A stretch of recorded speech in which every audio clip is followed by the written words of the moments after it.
Assistance ng DICT sa National Bureau of Investigation sa pagsampa ng kaso laban sa mga hacker, ating tatalakayin kasama si Assistant Secretary Renato Aboy Paraiso, ang tagapagsalita ng Department of Information and Communications Technology o DICT. Asek Paraiso, magandang tanghali po. Welcome back. Thank you. Good afternoon po, Ma'am Nina. Yusek, Jonathan, magandang hapon po. Sa kasalukuyan, Sir, kumusta po ang pakikipagtulungan ninyo with the NBI para masampahan ng kaso ang mga alleged hackers dito sa bansa? Specifically po, kung ano ang assistance na inyong binibigay sa kanila? Well, ang DICT naman ho, gaya po ng dati, kami ho nag-iimbestiga whenever there are certain incidents of hacking, whenever there is certain incidents of breach. Kami ho ang unang nag-iimbestiga. After dito, binibigay ho natin sa mga law enforcement agencies natin. Kasama na ho dyan ang NBI. Sa pagkakataong ito, ang DICT, being a member of NSHAC, kami ho ay co-chair ng NSHAC ho ngayon. Inimbestigahan natin itong mga incidents ng hacking, binigay natin sa NBI, at sila ho ang nag-case build-up. Sa case build-up nila, natukoy nila ang mga hackers na nagkaroon ng identification, nagkaroon ng surveillance, and it all led up to the apprehension of these hackers. Tapos po nun, surprisingly, during the inquest proceedings, from what I was told, nagkaroon ho sila ng extrajudicial confession wherein they pinpointed ho kung sino yung mga sinasabi nilang mga mastermind at nag-uutos ho sa kanila na gawin ho itong mga ventures na to, Ma'am Nina. Okay. So, Asek, sa ngayon, ilan na yung mga nahuli natin na mga hackers or kahit di pa nahuli, ilan ang kine-case build-up natin at ilan na rin yung nahuli natin? Ako, Yusek, marami-rami na ho. Marami-rami na kasing insidente ng hacking. Some of them are foreign threat actors. Yung mga local threat actors na ho na to, minamanmanan, sino-surveillance, na pag-aalaman na rin ho. Tapos nagkakaroon na networking kung sino-sino yung mga nasa grupo ho nila. Itong latest na nahuli ng NBI, natapos nila yung case build-up nila, natapos nila yung surveillance nila. At around 5 suspects were apprehended for numerous violations, including yung violation ng Anti-Cybercrime Act natin at violations on the Revised Penal Code. At nakakulong na ba itong mga ito? Nakakulong ho sila, pending trial po. So I think naman ho, hindi ko lang ho alam kung naisampa yung mga non-bailable crimes or bailable crimes. It would all depend kasi ganun ho ang proseso natin eh. DICT investigation, forensic investigation ho natin. After we get our report, magkaroon tayo, pasa natin sa law enforcement. Ang law enforcement naman, pag nahuli na nila, papasa na nila sa prosecution services ho natin. Okay, dito po sa pinakahuling insidente ng mga nahuli po ninyong mga hacker, ito po yung allegedly raw nagtatrabaho sa, can I say it? They claim that they work for Manila Bulletin. Opo. Yes, yung isa. Yes, and there are even surprise allegations. Kasama nga daw NSC sa mga nahack. Kasama. But this was in 2019. 2019. Wala pa kami sa NSC. Wala pa. Kasi nakakahiya naman. Let's just be clear about that. Wala pa si ADG John nung wala pa panahon si na yun. NSC Anyo doon. So, okay, there are very surprising allegations. Anong nangyari dito? Nag-confess sila, di ba? Yeah, Asek? at nagbigay ng mga pangalan. Siya raw ang nangutos, may mastermind. Tama ho. Kami rin ho, nagulat nung nagkaroon ng extrajudicial confession, na ituro ho nila kung sino daw ang allegedly nag-uutos sa kanila. Ang NBI naman ho, sa kanilang parte, fina-follow up nila yung mga leads na to. So, nagpa-issue na ho sila na subpoena sa mga personalities na ho to. I think there's 1 or 2 more na hindi pa binabanggit sa media na ayaw naman ho nating banggitin kasi again, part of the case build-up is really to survey yung mga nakasama do sa extrajudicial confessions ho nila. Yun ang ginagawa nila. Ini-interview ko pa yung iba doon. Mga resource person. Yung mga allegedly... Yung mga mastermind? Well, it's alleged that, Really? Kaya na, baka test naman to, tinetest nila. O kaya ba nating i-hack? Tingnan nga, baka naman tinutulungan kayo. Well, Ibang, di ba? totoo naman ho, Just to check. totoo naman ho na meron talaga tayong mga, the phrase was mga hacktivists to help government sana. Pero but you have to work with government. Tama ho, Hindi pwede nagsosodo ka lang, di ba? Pero if you tell the government, then they'll know. Diba? Dapat, Hindi, what I mean is, work with the ICT. Kailangan sanction to, na parang, there are certain, at ang problema ko sa mga hacktivists na to, if they are unsanctioned, parang ang lumalabas, we're doing this so you can up your game para ma-improve nyo yung mga sistema ng government, ma-improve nyo yung cybersecurity capability nyo. Pero ang nangyayari, dinadump nila yung information doon naman sa dark web. As a proof of life, as a proof of concept, na na-hack talaga nila ito. Eh, problema yung mga data na dinadump nila are sensitive personal data minsan ng mga kababayan ho natin, which is in itself a violation of the Data Privacy Act. So, yun ho, ang difference ho siguro ng mga sanctioned at unsanctioned na pwede naman nung i-test yan in a safe environment. Partner, mga kilala bang personalities itong mga mastermind na ito? Kasi mukhang kilala mo, ha? Yung isa, kasi ini-interview namin yun eh. Oh, actually, they are very well known in the field of cybersecurity, Yes, ICT. technology. Kasi siya ang editor ng ICT division ng Manila Bulletin. Okay. So, na-issuehan na siya ng subpoena? Yes, that's correct. ng NBI po. And then, kailangan pumunta siya sa NBI para magpaliwanag. Oh, otherwise, ang proseso naman natin sa NBI, pag hindi ka pumunta, there will be certain presumptions that would be adopted by the NBI. Tama. Tapos yun ang ipapasa nila ngayon sa prosecution services natin. Na parang, hindi ito nagpakita sa amin, ito ang presumption namin dahil hindi nagpakita. Hindi nire-refute yung allegations doon sa extrajudicial confession. So, ibig sabihin, parang totoo yung extrajudicial confession. So, abangan ng taong bayan kung anong resulta nito. Maganda itong development. Tayo rin naman, interesado tayo kung talagang may participation or wala, o ano yung mga defenses na ipuput up nila. Again, for purposes of given context dito sa cybersecurity natin, na atmosphere natin dito sa ating bansa. Again, it's hard to fathom or hard to think na parang you would do this, your hacktivism, para lang kasi ang allegation, para lang mauna siya sa scoop, sa balita, allegation. So, that would be very, very irresponsible. That's the very defense. least. Parang ganun. Yes. Parang that's the defense. Yun yung allegation doon allegation. sa extrajudicial confession. Allegation. Allegation.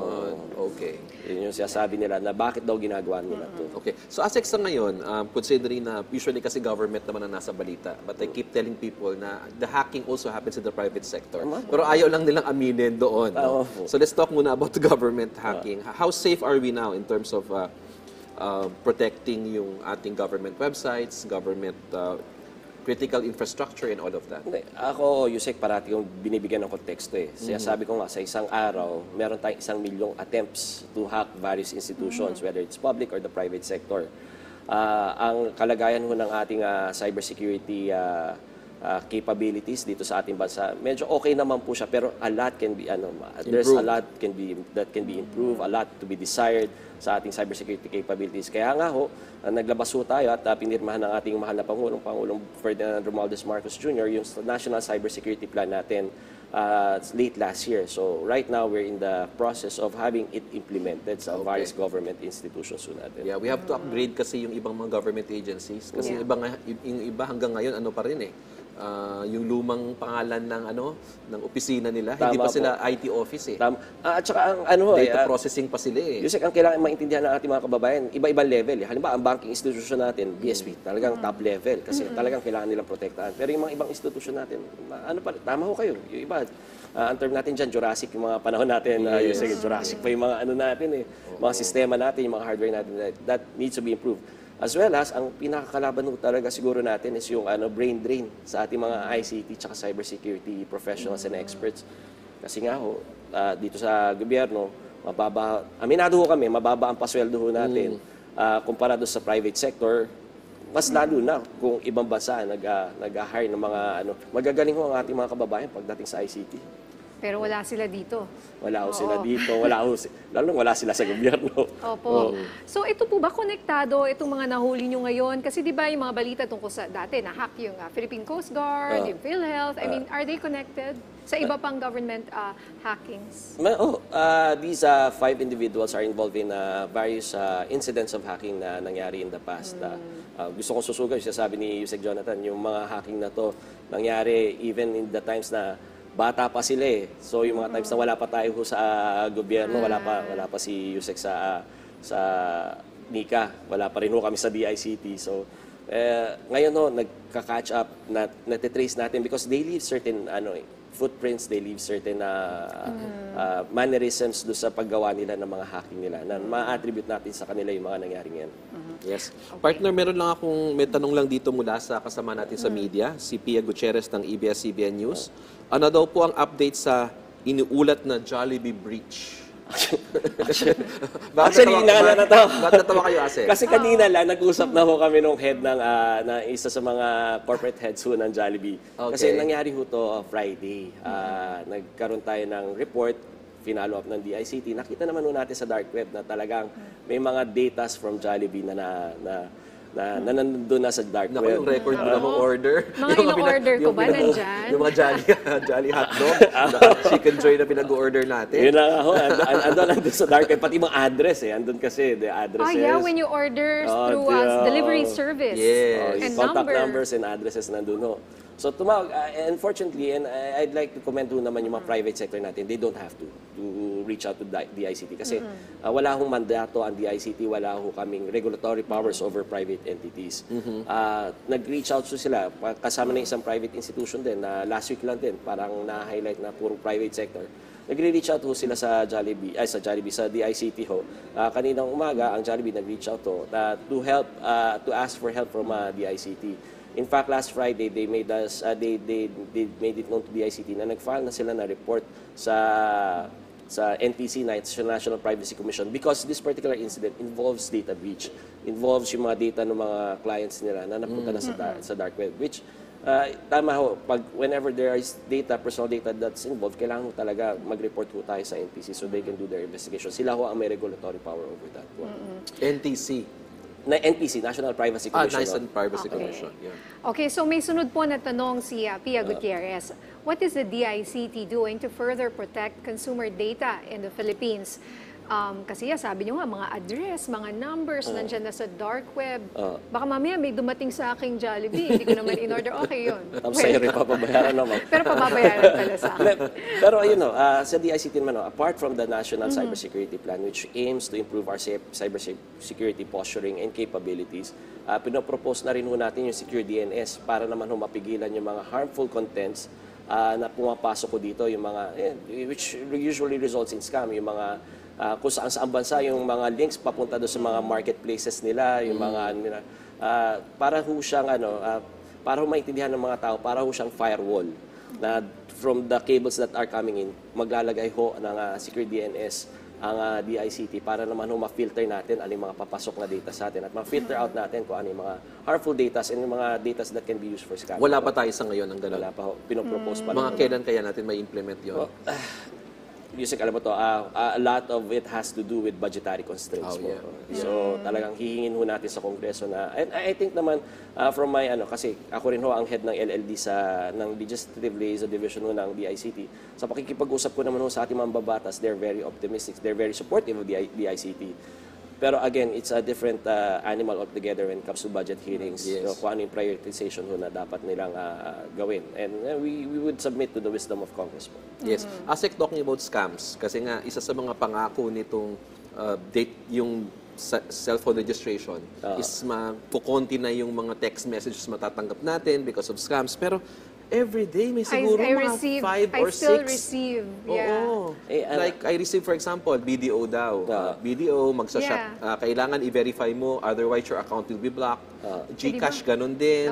So, alam mo na pag clinic mo yung link na yon, pupunta ka sa isang website na makakompromise. Tsaka meron pa doon, kung gusto mong umutang, di ba? Mga ganyan, i-click mo yung link. Yes. Di ba yung iba na desperado, makiklik nila yun With the registration of the mobile number, hindi ba natin matitrace yung mga yon? Ano bang ginagawa natin para mapigilan yung scams na yan? Una-una ho, Yusek, tama ho kayo. Yan ho talaga ang aim ng SIM Registration Act is to remove yung aspect ng anonymity do sa mga scammers. Kasi yun yung pinakamalakas na tool nila, yung pagiging anonymous nila.